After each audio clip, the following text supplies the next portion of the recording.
Hello friends, myself Mohit Rao. Welcome to my YouTube channel AIIMS nursing note. आज हम एक important topic के बारे में डिस्कस करेंगे जिसका नाम है लिथियम। मतलब हम लिथियम ड्रग्स के बारे में एक्सप्लेन करेंगे आपको। ये बहुत ही इंपॉर्टेंट टॉपिक है लिथियम। मेनली क्वेश्चन आते रहते हैं इसकी। तो चलिए स्टार्ट करते हैं हमारा टॉपिक लिथियम। लिथियम कौन सी कैटेगरी की हमारी ये ड्रग है? ये मूड स्टेबलाइजर है। मूड स्टेबलाइजर, ठीक है। ये एक मूड स्टेबलाइजर ड्रग है। इसको हम थाइमोलेप्टिक्स भी बोलते हैं। ये थाइमोलेप्टिक्स कैटेगरी की ड्रग है लिथियम। और इसकी इंडिकेशंस क्या क्या होती है, मतलब हम किस में इसको यूज़ करते हैं? सबसे पहली बात आती है इंडिकेशंस। मतलब मूड स्टेबलाइजर, जैसे मूड डिसऑर्डर है ना, उनमें यूज़ करते हैं इसको लिथियम को। अब इंडिकेशन क्या क्या है? एक तो एक्यूट मेनिया, एक्यूट मेनिया की ड्रग ऑफ चॉइस है ये। एक्यूट मेनिया की ड्रग ऑफ चॉइस है। दूसरी इंडिकेशन है इसकी बाइपोलर डिसऑर्डर। बाइपोलर डिसऑर्डर क्या होते हैं? अब बात ये आती है, बाइपोलर डिसऑर्डर वो होता है जिसमें एक फेज तो डिप्रेशन का आएगा एंड दूसरा फेज मैनिया का आएगा, मतलब मूड का एलिवेशन। एक्यूट मेनिया में तो mild elevation of the mood हो जाता है। बाइपोलर में पहले तो डिप्रेशन या फिर मैनिया आएगा, मतलब दोनों चीज़ आती हैं, डिप्रेशन और मैनिया दोनों चीज़ आती हैं बाइपोलर डिसऑर्डर में, ठीक है। और एक इंडिकेशन होती है इसकी साइक्लोथाइमिया। साइक्लोथाइमिया, साइक्लोथाइमिया क्या होता है ये बात आती है। साइकोथाइलमिया होती है एक तो हाइपोमेनिया, मतलब हाइपो मतलब मैनिया भी वेरी लो कैटेगरी का, and low depression for 2 years ये होता है हमारा साइक्लोथाइमिया। मतलब साइक्लोथाइमिया होता है जिसमें हाइपोमेनिया हो जाता है पेशेंट को, और लो डिप्रेशन होता है फॉर 2 ईयर्स के लिए, ठीक है। ये इनकी इंडिकेशन होगी। अब कॉन्ट्रा इंडिकेशन कौन कौन सी है भाई इसकी, कि हमें ये दवाई कब कब नहीं देनी। एक पहली कॉन्ट्रा इंडिकेशन है भाई, कोई कार्डियक अबनॉर्मलिटी हो, किसी पेशेंट में कोई भी कार्डियक अबनॉर्मलिटी हो, कुछ भी डिजीज कंडीशन हो सकती है कार्डियक की, उसमें हम ये लिथियम ड्रग को नहीं देते हैं। अगली हमारी है सीएनएस, सेंट्रल नर्वस सिस्टम की कोई अबनॉर्मलिटी हो, ठीक है, उसमें भी हम नहीं देते। जैसे कोई माइस्थीनिया ग्रेविस का पेशेंट हो, मल्टीपल स्क्लेरोसिस का, पार्किंसंस का, ये सब कोई भी सीएनएस का, मान लो वो मेनिंजाइटिस हो रहा है किसी को, तो उसमें हम ये अगर कोई सीएनएस की अबनॉर्मलिटी है उसमें हम नहीं देते। अगला है रीनल फेलियर। रीनल फेलियर के केस में भी हम लिथियम ड्रग का यूज़ नहीं करते हैं। अगले है हमारे थायराइड डिसऑर्डर्स। थायराइड डिसऑर्डर्स में भी हम लिथियम ड्रग का यूज़ नहीं करते। मेनली किस में नहीं करते? हाइपोथायरॉइड में, हाइपोथायरॉइडिज्म में, ठीक है। लिथियम ड्रग का हम यूज़ नहीं करते। अगली कॉन्ट्राइंडिकेशन हमारी प्रेगनेंसी में, ठीक है। प्रेगनेंसी में भी हम इसको यूज़ नहीं करती। अगली है हमारी लैक्टेशन, ठीक है। लैक्टेशन भी हम लैक्टेशन के दौरान भी हम लिथियम ड्रग्स का यूज़ नहीं करते, ठीक है। ये थी हमारी लिथियम की इंडिकेशंस एंड कॉन्ट्राइंडिकेशंस। तो अब देखो यार, एंटीमैनिक ड्रग्स, ये एंटीमैनिक कैटेगरी की है, मूड स्टेबलाइजर है लिथियम ड्रग। किस किस फॉर्म में आती है ये? In the form of lithium carbonate and lithium CTET. Mainly जो हमारी जो लिथियम ड्रग आती है वो लिथियम कार्बोनेट फॉर्म में आती है, टैबलेट फॉर्म में आती है। और लिथियम से सीटेट है वो हमारी सेकंड चॉइस हो जाती है, लेकिन लिथियम कार्बोनेट ही मेनली ड्रग आती है। अब स्पेसिफिक नोट आता है, lithium should be given with food. मान लो citrus fruits due to its metallic taste, मतलब लिथियम ड्रग है उसका मेटेलिक टेस्ट होता है, जिसके कारण इसको फूड के साथ देते हैं। मेनली सिट्रस जूस के साथ देते हैं, जैसे ऑरेंज जूस के साथ देते हैं, जैसे आयरन को देते हैं, वैसे ही लिथियम को भी सिट्रस जूस के साथ देते हैं, क्योंकि इसमें मेटेलिक टेस्ट होता है। अब इसकी डोज कितनी होती है? ये होती है 600 से 1200 mg पर डे। मैक्सिमम हम 2100 mg दे सकते हैं। अगर किसी में अगर सीवियर मैनिया हो रहा है तो उसमें हम मैक्सिमम 2100 mg तक दे सकते हैं, लेकिन इसकी डोज जो पर्टिकुलर होती है वो 600 से 1200 mg पर डे होती है। Serum concentration, normal serum concentration of lithium कितनी होता है? 0.6 to 1.2 milli equivalent per litre इसकी नॉर्मल सीरम कंसंट्रेशन होती है। टॉक्सिक लेवल अगर 1.5 मिली इक्विवेलेंट पर लीटर से बढ़ जाएगा तो ये टॉक्सिक लेवल हो जाएगा, टॉक्सिसिटी कोज कर देगा। अब लिथियम की टॉक्सिसिटी के सिम्टम्स कौन कौन से हैं? पहला है, जो सबसे पहले आएगा, मान लो लिथियम टॉक्सिसिटी की इनिशियल स्टेज है तो उसमें एनोरेक्सिया, नोजिया एंड वोमिटिंग, ये हमारे जीआईटी के सिम्टम्स हैं जो हमारे अर्ली स्टेज में आते हैं अगर लिथियम की टॉक्सिसिटी हो रही है तो। लेट में आते हैं tremors, clouded of consciousness, coma and may be death हो सकती है ड्यू टू लिथियम टॉक्सिसिटी। मतलब नॉर्मल लेवल है 0.6 to 1.2, 1.5 ऊपर जाते ही हमको इसको टॉक्सिक लेवल बोल देंगे। अब hemodialysis use to treat toxicity, toxicity को ट्रीट करने के लिए हम हिमोडायलाइसिस करते हैं। अब एक फिर से नोट आता है, monitoring of serum lithium level. हम मॉनिटर कब करते हैं सीरम लिथियम लेवल को?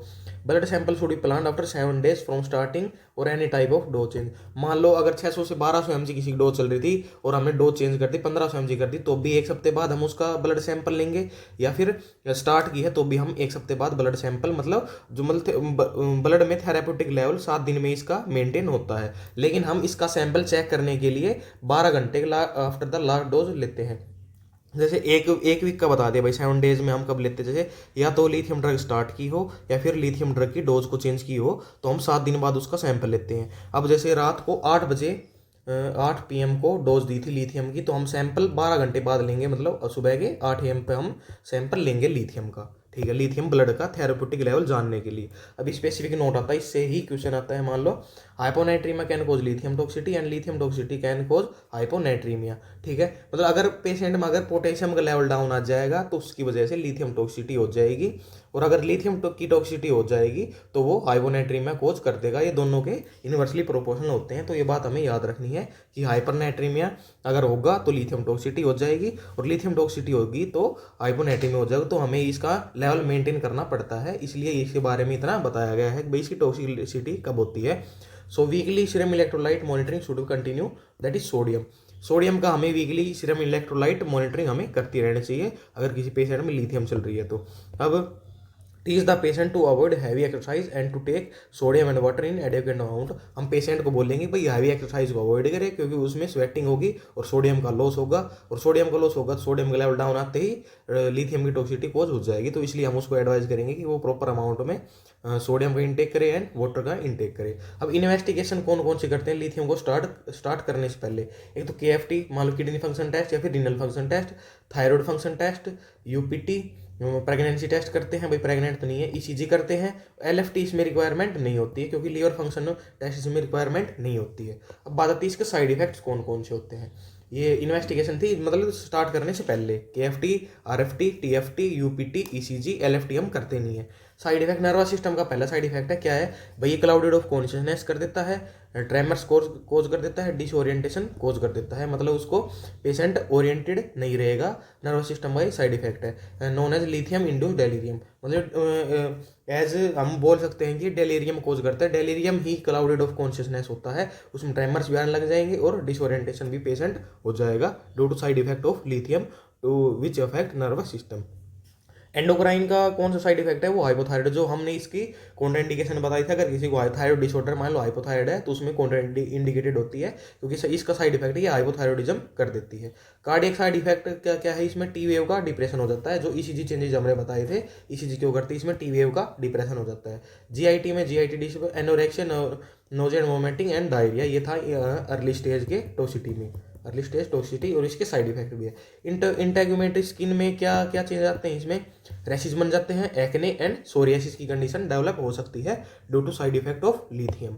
अब रीनल सिस्टम का क्या साइड इफेक्ट है, पॉलीयूरिया, मतलब इंक्रीज यूरिन आउटपुट हो जाएगा, यूरिन आउटपुट, जिसकी वजह से नेफ्रोटिक सिंड्रोम होने के चांसेस बढ़ जाते हैं due to side effect of lithium. Avoid diuretics, ये आपको याद रखना है, डाययूरेटिक्स अवॉइड क्यों करनी है, क्योंकि अगर डायूरेटिक्स देंगे तो यूरिन की आउटपुट और ज़्यादा बढ़ जाएगी, और इसका साइड इफेक्ट पहले ही वही है, यूरिन आउटपुट को बढ़ा रहा है, तो हम डायूरेटिक्स को अवॉइड करेंगे, ठीक है। हम प्रेगनेंसी में क्यों नहीं दे रहे थे हम फर्स्ट ट्राइमेस्टर में, जैसे ये एब्स्टेन अनोमली कोज कर देता है, लिथियम का एक साइड इफेक्ट है प्रेगनेंसी में देने में, क्योंकि वो एब्स्टेन अनोमली कोज कर देता है, जिसमें वो क्या होता है, ये ट्राइकस्पिड वॉल्व की डिफॉर्मिटी होती है, इसमें बॉक्स शेप हार्ट हो जाता है, और ये साइनेटिक हार्ट डिजीज है जो कि अराइज हो जाती है अगर प्रेगनेंसी में मदर लिथियम लेती है, तो ये एब्स्टेन अनोमली हो जाती है, ठीक है। ब्रेस्ट फीडिंग मदर में क्यों नहीं देते, lithium present in all secretion of body and breast milk also is a secretion, मतलब जो लिथियम होती है वो बॉडी के हर एक सीक्रेशन में प्रेजेंट होता है, और ब्रेस्ट मिल्क में भी लिथियम मिलेगा, अगर बेबी को वो लिथियम जाएगा तो उसको प्रॉब्लम क्रिएट करेगा। तो ये हमारे साइड इफेक्ट है, जैसे ये हमने पढ़ा था यहाँ पे कॉन्ट्रा इंडिकेशन क्या क्या पढ़ा था भाई, लैक्टेशन का पढ़ा था कि इसमें एस्टेनोमली हो जाएगा, बॉक्स से फट हो जाएगा, जो कि साइनोटिक हार्ट डिजीज है, एंड ट्राइकस्पिड वॉल्व की डिफॉर्मिटी है। प्रेगनेंसी में हुआ था ये, लैक्टेशन में बॉडी फ्लूइड्स में होता है तो वो हो जाएगा। थायराइड में हाइपोथायराइडिज्म कोज करता है, रीनल फेलियर में नेफ्रोटिक सिंड्रोम या फिर इंक्रीज यूरिन आउटपुट, CNS भी हमें डेलीरियम कर रहा था, कार्डियक में ECG में क्या चेंज कर रहा था, ये टी वेव का डिप्रेशन कर रहा था, तो ये इसके साइड इफेक्ट हो गए।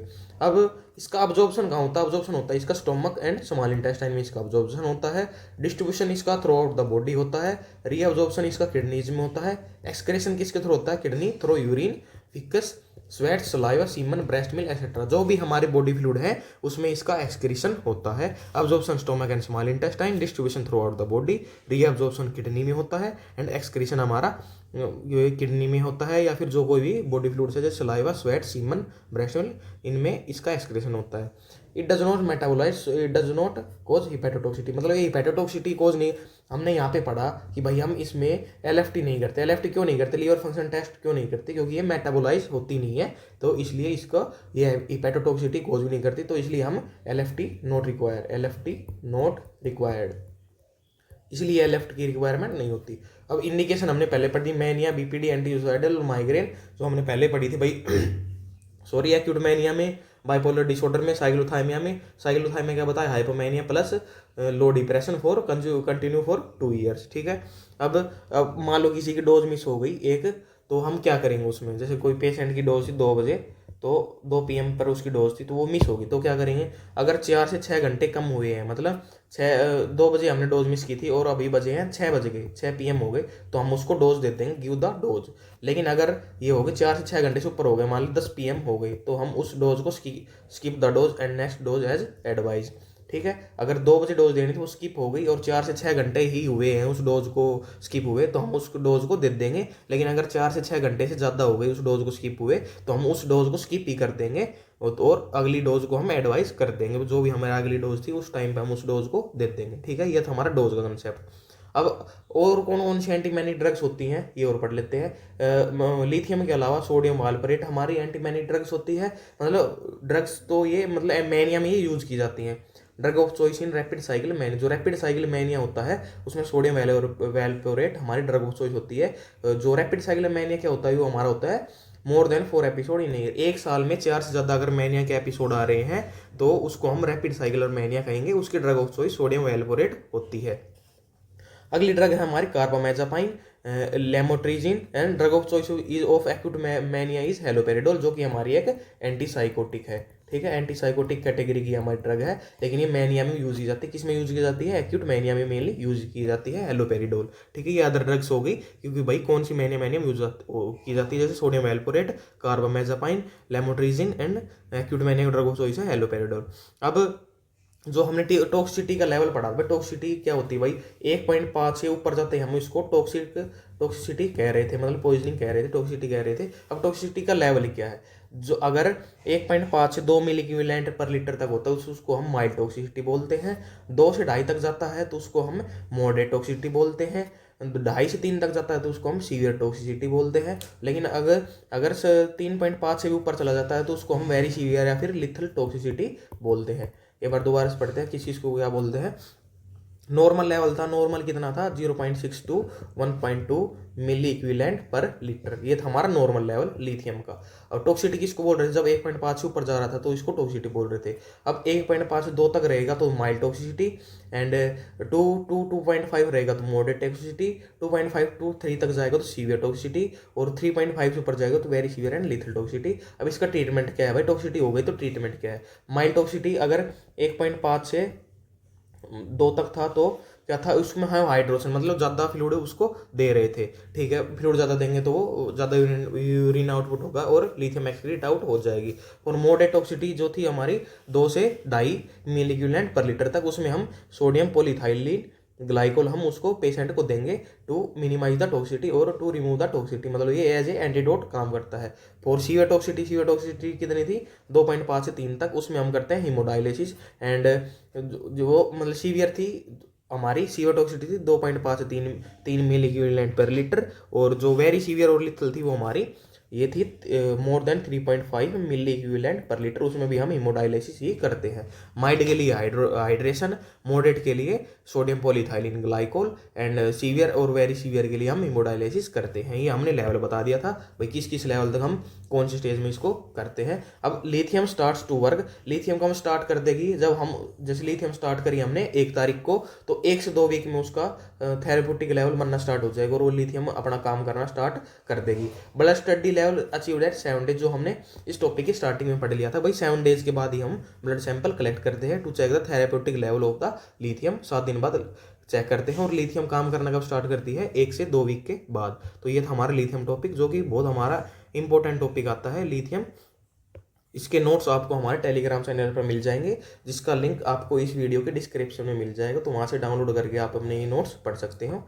चाहिए आप दोबारा से ये वीडियो देख सकते हो, बिल्कुल कॉमन था। सबसे पहले हमने इंडिकेशन कॉन्ट्रा इंडिकेशन देखी, फिर इसके नॉर्मल इंट्रोडक्शन देखा, इसका नॉर्मल लेवल देखा, इसके साइड इफेक्ट्स देखे, भाई हाइपोनेट्रियम का कंसेप्ट देखा, फिर इन्वेस्टिगेशन कौन कौन से करते हैं, फिर साइड इफेक्ट सिस्टम वाइज जैसे नर्वस का, endocrine, cardiac, GIT, integumentary, renal, pregnancy में क्यों नहीं देते, ब्रेस्ट फीडिंग मदर में क्यों नहीं देते, फिर इसकी भाई डोज का कंसेप्ट आ गया, फिर इसके टॉक्सिटी का भाई mild, moderate, severe, very severe कौन कौन सा होता है। तो ये था हमारा टॉपिक लिथियम।